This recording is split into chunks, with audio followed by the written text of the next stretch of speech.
You've tasted success, felt love, collected moments, but why does something still feel missing?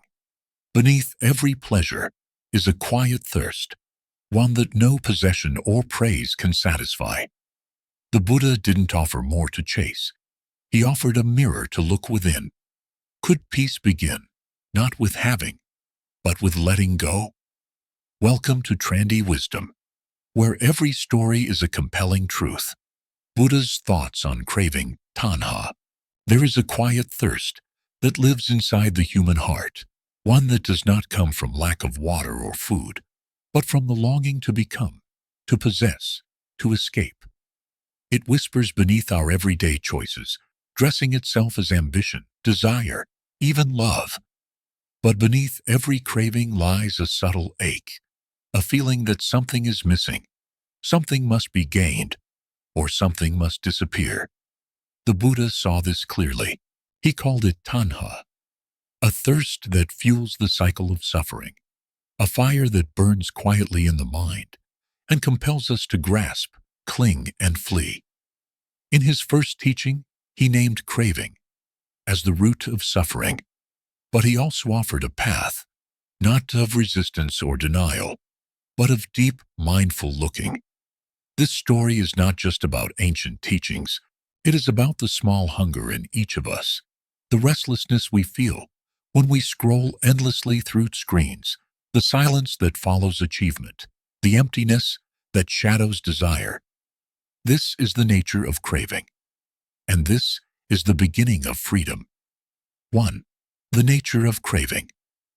The thirst that never ends. There is a thirst that never quenches. It lingers in the folds of our breath, in the silence between words, in the pause after desire is fulfilled. It is the subtle hunger that follows even the most exquisite meal, the quiet restlessness after the applause fades, the ache that returns as soon as the thrill subsides. This thirst does not belong to the body. It belongs to the mind. In the ancient language of the Buddha, this thirst is called Tanhā, a word that means not simply desire, but a deep and burning craving. The Buddha did not condemn pleasure, nor did he shame human longing. What he saw was the engine that drives suffering, our inability to rest in the present moment, our compulsion to reach beyond what is here, now. He taught that Tanhā is like drinking salty water. The more we consume, the thirstier we become. It is the flame beneath our constant becoming, the inner whisper that says, "This is not enough," or worse, "I'm not enough." The Buddha identified 3 distinct forms of craving. The first is kama tanha, the craving for sensual pleasure, the taste of sweetness, the warmth of touch, the comfort of praise. This is the most obvious and immediate craving, the one we meet in every advertisement, every fleeting pleasure, every scroll on a screen. Yet like perfume sprayed into the wind, its satisfaction vanishes as quickly as it comes. The second is bhavatana, the craving to become, to be someone, to achieve something, to solidify a sense of self that feels lasting and real. We chase careers, build legacies, sculpt identities, with the quiet hope that this finally will give us peace. But what the Buddha saw was that becoming always leads to more becoming. Like a shadow that stretches with the sun, the self we create continues to outrun us. The third is vibhava tanha, the craving for non-existence, the wish to disappear, to end the pain, to numb out or destroy what is unbearable. Sometimes, craving hides itself as fatigue or despair. We say, "I want to be free." But what we really mean is, "I want to escape." The Buddha, with infinite compassion, understood this longing too. But he also offered a path, not one of denial, but of gentle awareness. Before he offered any philosophical system, before he spoke of nirvana, he simply pointed to what is happening in this very moment. He taught that craving arises with feeling. Feeling arises with contact. and contact arises with sense experience. Nothing comes from nowhere. The Dhammapada says, "From craving arises sorrow. From craving arises fear. For one who is free from craving, there is no sorrow. So how can there be fear?" The Buddha's path was not to cut off craving with violence, but to turn and look directly at it. When a wave of longing arises, we do not chase it, nor do we shame it. We breathe. We observe. We hold it like a small bird, trembling in our hands. We recognize its presence and say softly, "Hello, craving. I see you." This is the beginning of freedom. Not the absence of craving, but the presence of mindfulness. With enough awareness, craving becomes transparent. We see through its promises. We see the flickering of impermanence in the object we reach for. We realize that what we want is not the thing itself, but a feeling we hope it will bring. And in that realization, something begins to dissolve. Imagine a leaf falling from a tree. The wind carries it, and it spins in the air, landing softly on the earth. This is what it feels like when we are no longer carried by craving. The mind lands. The body relaxes. The heart, for a moment, does not reach beyond itself. There is a story told in the texts of a man shot with a poisoned arrow. He refuses to let the doctor remove it until he knows who made the arrow, what kind of wood it is, what feathers are attached to it. Meanwhile, the poison spreads. The Buddha tells this story to remind us we must tend to the reality of suffering now, not theorize about it, not justify it, not delay its healing. Craving is like that arrow. It penetrates deep, and if ignored, its poison slowly fills the heart. But there is an antidote. It is not found in rejection or resistance. It is found in presence, in the next breath, in knowing this moment is enough. When the Buddha attained awakening, he did not say, "I am beyond desire." He simply said, "I have seen you, builder of this house. Your rafters are broken. The ridgepole is shattered. The mind has attained the unconditioned." This is the invitation, not to become someone new, but to stop becoming, not to suppress desire, but to watch it arise and fade like clouds over a mountain. The stillness beneath all wanting is already here, waiting to be noticed. To understand craving is not to become cold or detached. It is to become intimate with the movement of the mind, to see its patterns, to love it gently into silence. In the teachings of the Buddha, craving is not an enemy to be fought, but a teacher to be met with care. And when we meet it with mindfulness, we no longer run from thirst. We sit beside it, offer it tea, and listen until it dissolves into peace. 2. Craving and suffering. The hidden mechanism of samsara.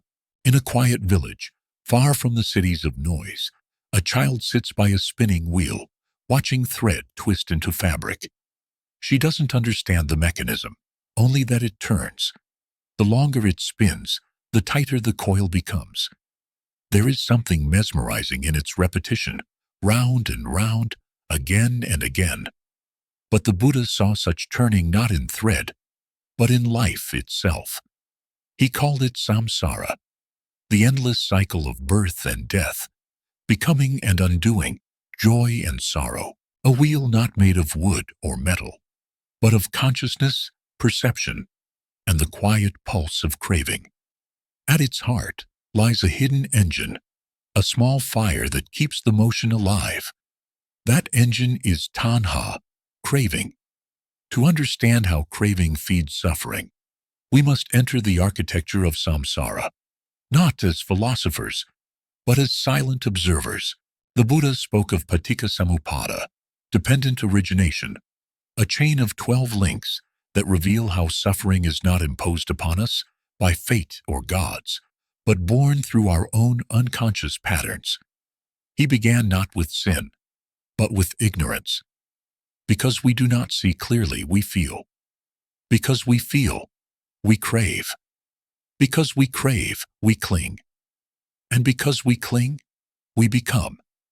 Each link gives rise to the next, like footsteps echoing through the forest of time.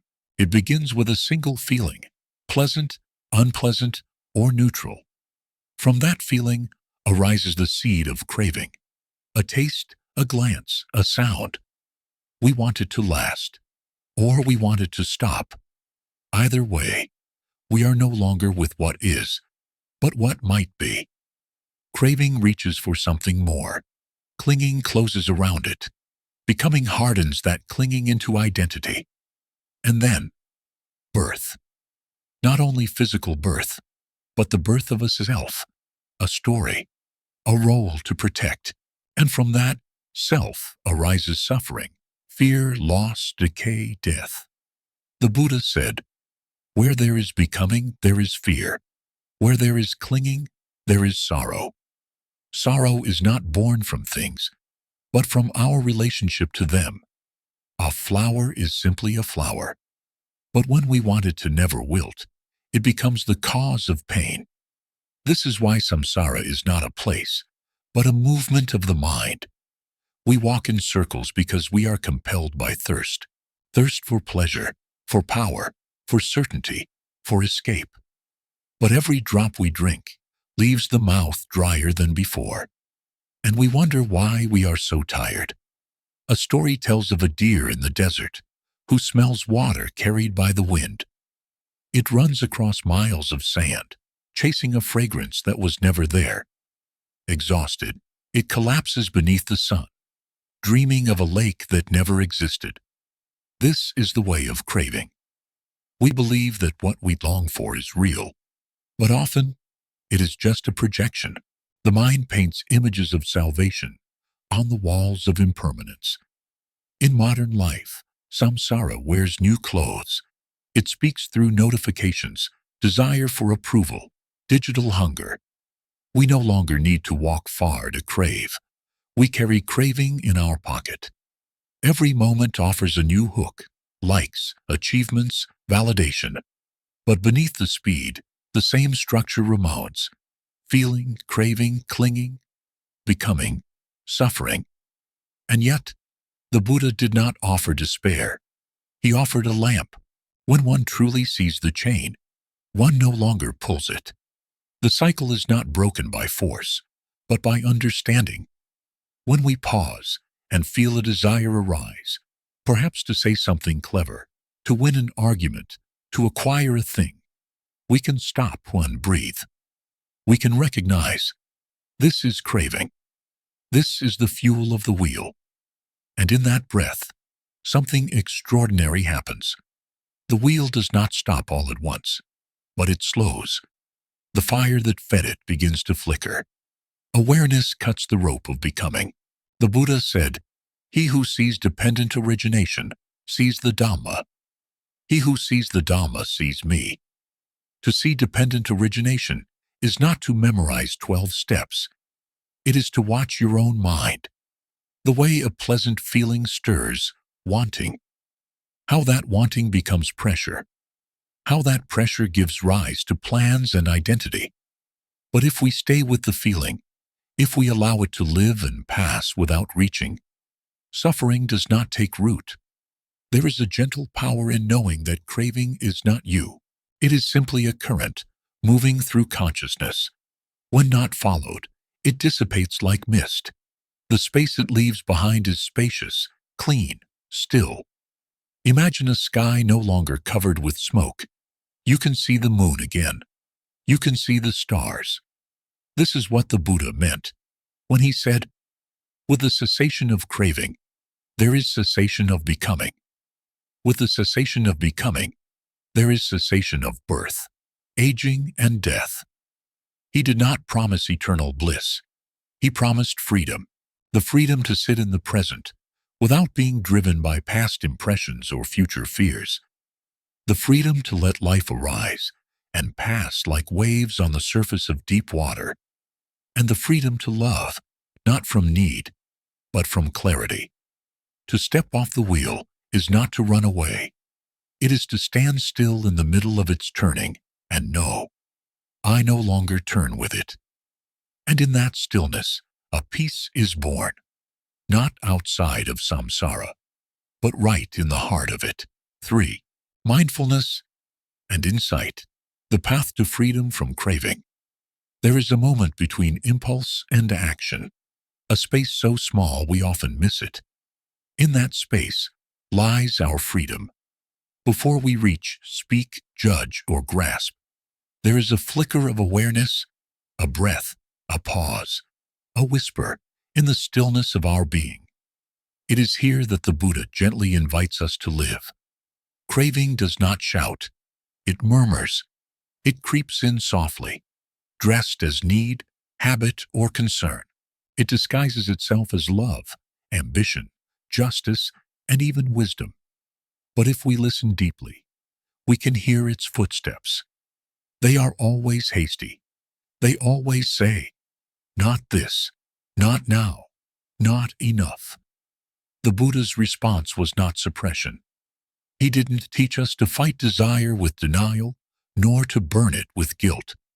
Instead, he offered something radical in its simplicity: to look, to breathe, to be with the feeling until its truth is revealed.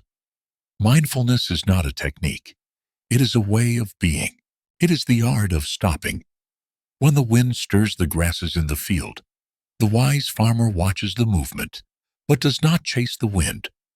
So too does mindfulness allow us to feel craving without running after it. We do not become the wanting. We become the knowing. The Buddha taught, when one feels a feeling, one knows. This is a pleasant feeling. When craving arises, dependent on feeling, one knows. This is craving. This simple acknowledgement is not passive. It is powerful. To name is to disarm. To recognize is to loosen the grip of illusion. Craving thrives in unconsciousness. It feeds on our absence. Like fire that needs wood, craving grows when we are not home, in our own breath, in our own body. But mindfulness is like rain. It softens, cools, and restores. It brings us back. One day, a man approached the Buddha and asked how to free himself from the constant torment of desire. The Buddha did not give him a list of rules. He asked him to sit, to breathe, and to observe the arising and passing of thoughts without becoming them. See how they come and go, the Buddha said, like guests at a doorway. You are not the guest. You are the doorway. The insight that arises from mindfulness is not intellectual. It is cellular. It is felt in the silence between thoughts, in the softness of an exhale, in the stillness that follows a letting go. When we observe craving with clarity, we begin to see what it is made of: memory, sensation, projection, fear. We see that it is not permanent, not personal, not self. This is the beginning of wisdom. Not knowing more, but seeing more clearly. When insight blooms, even desire becomes transparent. We begin to see through the shimmer of the object and recognize the emptiness of the promise. We begin to realize that the thing we are reaching for cannot give us what we seek, because what we seek is not outside of us, but within. Mindfulness teaches us to stay with the discomfort that craving often brings. We learn to sit with the restlessness, to hold it like a crying child, not to fix it, but to be present for it. And in that presence, something softens. The grip loosens. The burning fades. The Buddha often used the image of the snake and the stick. If you grab the stick in the wrong way, the snake bites. But if you hold it with wisdom, you're safe. Craving is like that snake. If we blindly follow it, we suffer. But if we observe it with awareness, it cannot harm us. It becomes a teacher. There is no need to run from desire. Running gives it power. There is no need to indulge it either. Indulgence binds us. The path is stillness. The path is clarity. In stillness, we discover that we are more than our wanting. Imagine sitting beneath a tree at dusk. The world slows. A breeze moves gently across your skin. A thought arises, perhaps a longing, perhaps a memory. But you do not chase it. You let it drift like a cloud. You return to your breath, to the feeling of the earth beneath you. In this moment, you are free, not because desire has disappeared, but because it no longer leads you. This is what it means to walk the middle way, not to escape life, but to meet it without being pulled apart by it. Mindfulness allows us to live without clinging. Insight allows us to love without possession. Together, they open a door within us that was never truly closed. The Buddha said, "As rain breaks through an ill-thatched roof, so craving breaks into the untrained mind." But where mindfulness is cultivated, craving cannot enter. The freedom the Buddha offered was not only from suffering, but from the illusion that something outside could complete what is already whole. It was a homecoming to our breath, our body, our awareness. In this home, nothing is missing. To walk this path does not require renunciation of the world. It requires presence in the world. It requires that we see the flower without plucking it, hear the song without needing to own it, feel the ache of longing without needing to fill it. And so we return, again and again, to the breath, to the body, to the present moment, not because we must, but because it is here that craving fades and peace begins. 4. The peace beyond desire. Living without craving. There is a stillness more fulfilling than possession. It is not found in the arrival of what we long for, but in the quiet after longing dissolves. It is the kind of peace that does not celebrate getting what we want, but the freedom from needing it. This is the peace that lives beyond craving. In the teachings of the Buddha, this peace is not a luxury. It is the heart of liberation. Craving, Tanhā, is not simply a desire for pleasure, but the internal movement of the mind, always leaning forward, always reaching beyond the present. It is the refusal to be here. It says, "This moment is not enough. I must grasp. I must become. I must erase." And so long as the mind moves in this way, it cannot rest. But what happens when that movement ceases? The Buddha described this ending with the word nirodha, cessation. When craving ends, becoming ends. When becoming ends, suffering ceases. This is not annihilation. It is not a blank void. It is the presence of something deep and luminous, a mind no longer caught in the push and pull of want and fear. It is not that nothing arises, but that nothing sticks. In a quiet forest, a leaf falls from a branch and lands without a sound. The tree does not mourn the leaf. The earth does not chase it. Nothing clings. This is the way of a mind freed from craving. Experiences come and go like seasons. Joy arises, and we smile. Pain comes, and we breathe. But the heart remains unmoved, not because it is hardened, but because it is vast. To live without craving is not to live without feeling. It is to feel fully without attachment. It is to taste the sweetness of tea without needing a second cup. It is to love someone deeply without needing them to complete us. This way of being is not passive. It is radiant with presence. The Buddha taught, just as a flame blown by the wind is unsteady, so too is the mind that is driven by craving. But the mind that is free from craving is like a lamp in a windless place. It does not flicker. This steadiness is not stiffness. It is clarity. It is what allows us to walk through chaos without absorbing it, to meet impermanence with grace. Imagine waking in the early morning before the world stirs. The air is cool. The birds have not yet spoken. In this stillness, there is no pressure to become. There is no rush to define, acquire, fix, or fulfill. The breath is enough. The body is enough. The moment is enough. That is the taste of peace beyond desire. This peace does not depend on external conditions. If it did, it would vanish with every change. But true freedom is not built on having. It is built on seeing. Seeing the nature of things, their impermanence, their emptiness, their inability to satisfy what is already whole. In the Buddha's path, we do not suppress desire with force. We outgrow it with understanding. We look deeply and ask, what am I really seeking? Often the answer is not the object, but a feeling we hope it will bring. Belonging, worth, love, relief. But when we examine closely, we see that these feelings are already available in the present, not in the possession of things, but in the presence of awareness. One of the Buddha's disciples once asked how to live in the world without being consumed by it. The Buddha replied, "Live like the lotus, untouched by the mud. To be in the world, but not of it. To participate is not to love, to serve, but without clinging to the fruits of our actions, without needing reality, to conform to our preferences. This is not detachment. It is intimacy. To be free from craving is to be more, not less, alive.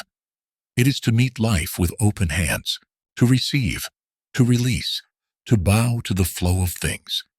In a marketplace, people rush with arms full of goods, minds tangled in plans. But nearby an old woman sits with nothing in her hands and everything in her smile. She watches the passing crowd, and she is not in a hurry. Her eyes are steady. Her breath is deep. This is what it looks like to live without craving, not the absence of experience, but the fullness of enough. The Buddha said, "Contentment is the highest wealth." In a world that always urges us to chase, to improve, to desire more, contentment is an act of revolution. To say, "I am already home," is to step out of the storm. Living without craving does not mean we have no goals, no dreams. It means we are not defined by them. We walk, but not to escape. We strive, but not to prove. We love, but not to possess. In every action, we return to awareness. In every moment, we rest in enough. This is the end of the path the Buddha laid out, not a heaven above, but a freedom here. The freedom to be still, to be kind, to be awake. The freedom to live with the world, not against it. And in this freedom, the heart becomes like water, reflecting everything, clinging to nothing. So let us breathe gently. Let us smile at our wanting without feeding it. Let us walk softly on the earth. With hands empty and hearts full, let us discover that peace is not something we earn, but something we remember. Not someday, but now. When we stop chasing and begin observing, we discover something extraordinary. Peace was never far. It was simply waiting beneath the surface of our wanting. The Buddha didn't ask us to abandon life, but to awaken within it, to see clearly, breathe deeply, and walk gently, free from the grip of craving. If this reflection has touched something in you, let it stay. Let it breathe with you in silence. Thank you for joining this journey inward. If you feel called, subscribe, like, and share this teaching with someone who might be searching too. And remember, this is Trandy Wisdom, where every story is a compelling truth.